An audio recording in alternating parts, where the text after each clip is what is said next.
ഇന്ന് മുട്ട വെച്ചിട്ടുള്ള ഒരു റെസിപ്പിയാണ് ചെയ്യുന്നത്. ഇത് ബ്രെഡിൻ്റെയും ചപ്പാത്തിയുടെയും കൂടെ കൂട്ടാൻ പറ്റിയ നല്ല അടിപൊളി ഒരു കറിയാണ്. ബ്രെഡിൻ്റെ കൂടെയാണ് കൂടുതൽ നല്ലത്. അപ്പോൾ വളരെ പെട്ടെന്ന് നമുക്ക് ഉണ്ടാക്കിയെടുക്കാം. അധികം ഇൻഗ്രീഡിയൻസ് ഒന്നും ആവശ്യമില്ല. എങ്ങനെയാണ് ഉണ്ടാക്കിയിരിക്കുന്നതെന്ന് വീഡിയോ കാണാം. ഇതുപോലെ ഒരു പാൻ വെച്ച് കൊടുത്തിട്ടുണ്ട്. പാൻ ചൂടാകുമ്പോൾ അതിലേക്ക് വെളിച്ചെണ്ണ ഒഴിച്ചു കൊടുക്കാം. ഈ എണ്ണ നന്നായിട്ട് ചൂടായിട്ട് വരുമ്പം അതിലേക്ക് വളരെ കുറച്ച് കടുക് ഇട്ട് കൊടുക്കാം. കടുകിടാൻ ഇഷ്ടമില്ലാത്തവർ ഇടണമെന്നില്ല. ഇനി കടുക് പൊട്ടി തുടങ്ങുമ്പോൾ ഇതിലേക്ക് ഒരു വലിയ സവാള ഇതുപോലെ ഒന്ന് അരിഞ്ഞെടുത്തിട്ടുണ്ട്, അതിട്ട് കൊടുക്കാം. എന്നിട്ട് സവാള ഒന്ന് ചെറുതായിട്ട് വഴറ്റിയെടുക്കാം. സവാള ഒന്ന് വഴന്ന് തുടങ്ങുമ്പോൾ നമുക്ക് അതിനകത്തേക്ക് ഉപ്പ് ചേർത്ത് കൊടുക്കാം.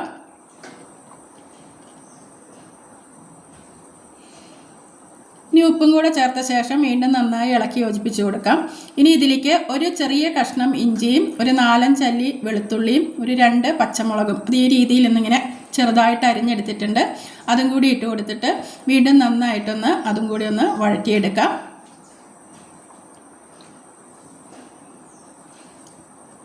കുറച്ച് കറിവേപ്പിൻ്റെ ഇല കൂടി ഇട്ട് കൊടുക്കുന്നുണ്ട്. ഇപ്പോൾ ഈ ഉള്ളിയും ഇഞ്ചിയൊക്കെ നന്നായിട്ട് വഴന്ന് വന്നിട്ടുണ്ട്. ഈ സമയം പൊടികൾ ചേർക്കാം. ഒരു 1/4 ടീസ്പൂൺ മഞ്ഞൾപ്പൊടിയും ഒരു ടീസ്പൂൺ കാശ്മീരി മുളക് പൊടിയും ഒരു 1/2 ടീസ്പൂൺ ചിക്കൻ മസാലയും കൂടിയാണ് ചേർക്കുന്നത്. മുളക് പൊടി കുറഞ്ഞ മുളക് പൊടി ചേർക്കുന്നതാണ് നല്ലത്. അധികം എരിവില്ലാതിരിക്കുന്നതാണ് ഇതിന് ടേസ്റ്റ്. ഇനി ഇതിലേക്ക് നല്ല ഒരു പഴുത്ത തക്കാളി ഇതുപോലെ അരിഞ്ഞ് അതും കൂടി ചേർത്ത് കൊടുക്കാം. എല്ലാം കൂടി നന്നായിട്ടൊന്ന് ഇളക്കി യോജിപ്പിച്ച് തക്കാളിയൊക്കെ ഒന്ന് വേവിച്ചെടുക്കാം. ഇനി തക്കാളിയൊക്കെ ഒന്ന് ചെറുതായിട്ടൊന്ന് വഴന്ന് തുടങ്ങുമ്പോൾ അതിലേക്ക് കുറച്ച് വെള്ളം ഒഴിച്ചു കൊടുക്കാം. എന്നിട്ട് ഒരു ലോ ടു മീഡിയം ഫ്ലെയിമിൽ വെച്ച് മൂടി വെച്ച് ഒരു 5 മിനിറ്റ് നന്നായിട്ടൊന്ന് വേവിച്ചെടുക്കാം. അപ്പോഴത്തേക്കും തക്കാളിയും ഉള്ളിയും എല്ലാം നന്നായിട്ട് വെന്ത് യോജിച്ച് വരും.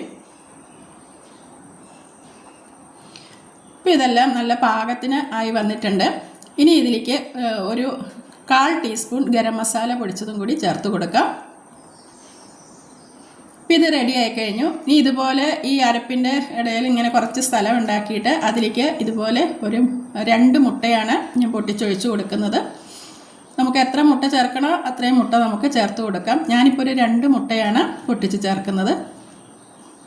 ഇനി മുട്ടയും ഒഴിച്ചു കൊടുത്ത ശേഷം മൂടി വെച്ച് ഒരു 5 മിനിറ്റ് വീണ്ടും ആ മുട്ടയും കൂടി ഒന്ന് വേവിച്ചെടുക്കാം. മുട്ട നമ്മൾ കൂട്ടി ഇളക്കൊന്നും വേണ്ട, ഇതുപോലെ തന്നെ വെച്ചാൽ മതി.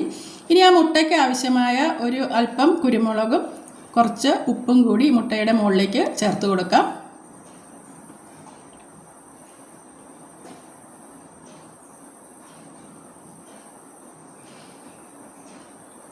ഇനി നിങ്ങൾക്ക് ഇഷ്ടമാണെങ്കിൽ കുറച്ച് മല്ലിയിലയും കൂടി ചേർത്ത് കൊടുക്കാം. ഞാനിപ്പോൾ ഇതിൻ്റെ പുറത്തുകൂടി കുറച്ച് മല്ലിയില കൂടി ചേർത്ത് കൊടുക്കുന്നുണ്ട്.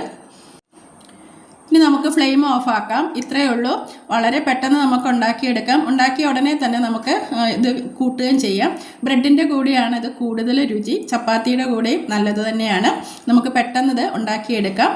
നിങ്ങൾക്ക് എൻ്റെ വീഡിയോ ഒക്കെ കണ്ട് ഇഷ്ടപ്പെടുകയാണെങ്കിൽ വീഡിയോ കാണുമ്പോൾ ഒന്ന് ലൈക്ക് ചെയ്യണേ. അതുപോലെ നിങ്ങളുടെ ഫ്രണ്ട്സിനും ബന്ധുക്കൾക്കൊക്കെ ഒന്ന് ഷെയർ ചെയ്യാനും കൂടി ഓർക്കണേ. എൻ്റെ വീഡിയോ ആദ്യമായിട്ടാണ് കാണുന്നതെങ്കിൽ ഒന്ന് സബ്സ്ക്രൈബ് ചെയ്തിട്ടും കൂടി കാണണേ. അപ്പോൾ ഇനി മറ്റൊരു വീഡിയോയുമായി ഞാൻ വീണ്ടും വരുന്നതാണ്. താങ്ക്